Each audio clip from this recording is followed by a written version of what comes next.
Ganito ako pag inaatake ng anxiety ko. Ayoko nang may maliwanag. Ayoko may makita.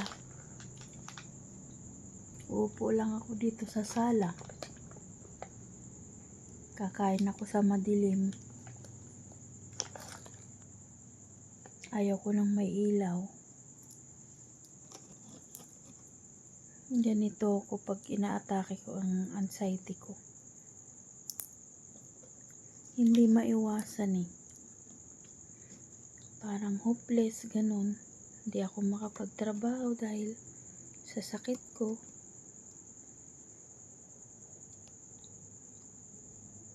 Nakakainis din.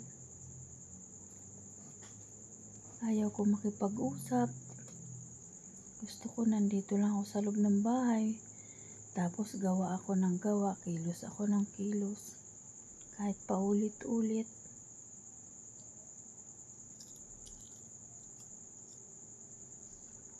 Ang hirap ng may anxiety. Ay.